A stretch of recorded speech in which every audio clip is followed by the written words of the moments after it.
ಎಲ್ಲರಿಗೂ ಗೀತಾ ಜಯಂತಿಯ ಶುಭಾಶಯಗಳು.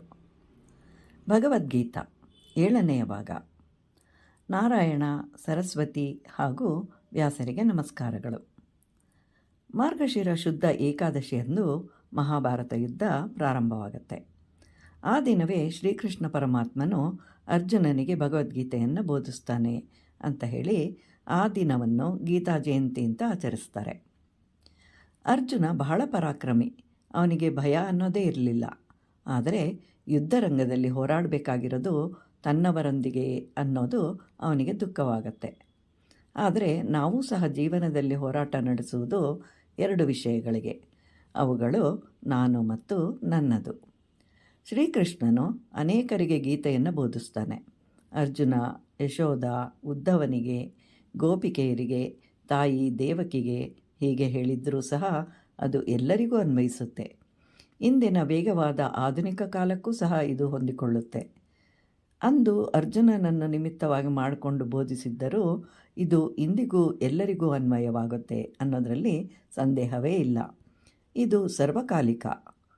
ಭಗವದ್ಗೀತೆಯಲ್ಲಿ ಧೃತರಾಷ್ಟ್ರನು 1 ಶ್ಲೋಕವನ್ನು ಹೇಳ್ತಾನೆ. ಅರ್ಜುನನು ಹೇಳಿದ್ದು 84 ಶ್ಲೋಕಗಳು ಪ್ರಶ್ನೆಗಳ ರೂಪದಲ್ಲಿದೆ. ಶ್ರೀಕೃಷ್ಣನು ಹೇಳಿದ್ದು 574 ಶ್ಲೋಕಗಳು. 41 ಶ್ಲೋಕಗಳನ್ನು ಸಂಜಯನ ವಿವರಣೆಯ ರೂಪದಲ್ಲಿ ಕಾಣಬಹುದು. ಶ್ರೀಕೃಷ್ಣನು ಅರ್ಜುನನನ್ನು ಓ ಭಾರತ ಅಂತ ಸಂಬೋಧನೆ ಮಾಡಿದ್ದಾನೆ. ಭಾರತ ಅಂತಂದರೆ ಓ ಭಾರತೀಯನೇ ಅಂತ ಹೇಳಿ ಅರ್ಥೈಸಬಹುದು. ಅಥವಾ ಭಾ ಅಂತಂದರೆ ಬೆಳಕು, ರತಿ ಅಂದರೆ ಇಚ್ಛಿಸುವವನು ಅಂತಲೂ ಅರ್ಥೈಸಬಹುದು. ಅಂದರೆ ಬೆಳಕನ್ನು ಇಚ್ಛಿಸುವವರು ಅಂತ ಅರ್ಥ. ಬೆಳಕು ಅಂತಂದರೆ ಇಲ್ಲಿ ಜ್ಞಾನ, ವಿದ್ಯೆ, ಆರೋಗ್ಯ ಹೀಗೆ. ಎಲ್ಲರೂ ಭಗವದ್ಗೀತೆಯನ್ನು ಓದಬೇಕು ಅಂತ ಹೇಳ್ತಾರೆ. ಹಾಗಾದರೆ ಇದರಲ್ಲಿ ಏನಿದೆ ಅಂತಂದರೆ, ರಾಮಾಯಣವನ್ನು ಓದಿದರೆ ರಾಮನ ವಿಚಾರ ಹಾಗೂ ಅವನ ಧರ್ಮಾಚರಣೆ ಎಲ್ಲವೂ ತಿಳಿಯುತ್ತೆ. ಮಹಾಭಾರತವನ್ನು ಓದಿದರೆ ಕೌರವ ಪಾಂಡವರ ಯುದ್ಧದ ಬಗ್ಗೆ ಎಲ್ಲವೂ ವಿವರವಾಗಿ ತಿಳಿಯುತ್ತೆ.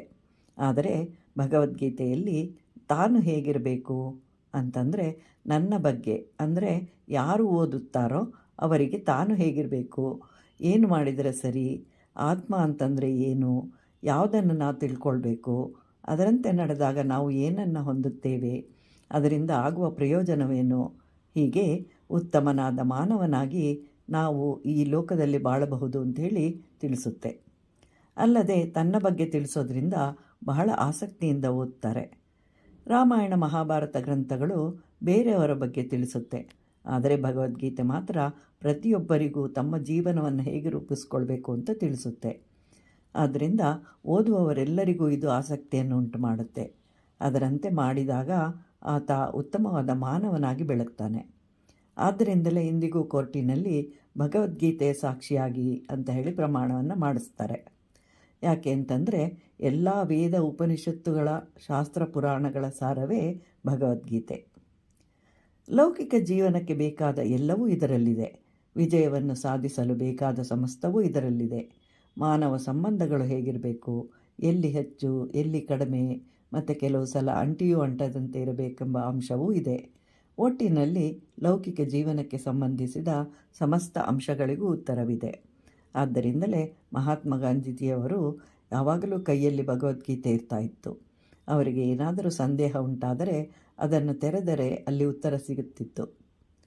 ಭಗವದ್ಗೀತೆಯಲ್ಲಿ ಎಲ್ಲಿಯೂ ಲೌಕಿಕ ಜೀವನವನ್ನು ತ್ಯಾಗ ಮಾಡು ಅಂತ ಹೇಳಿಲ್ಲ. ಲೌಕಿಕ ಜೀವನದಲ್ಲಿ ಆಧ್ಯಾತ್ಮಿಕವನ್ನು ಸಮ್ಮಿಳನ ಮಾಡಿದರೆ ಉತ್ತಮವಾದ ಜೀವನ ನಡೆಸಬಹುದು ಅಂತ ತಿಳಿಸಿದ್ದಾರೆ. ಅದು ನಮಗೆ ಧೈರ್ಯವನ್ನು ಹಾಗೂ ಆನಂದವನ್ನು ನೀಡುತ್ತೆ.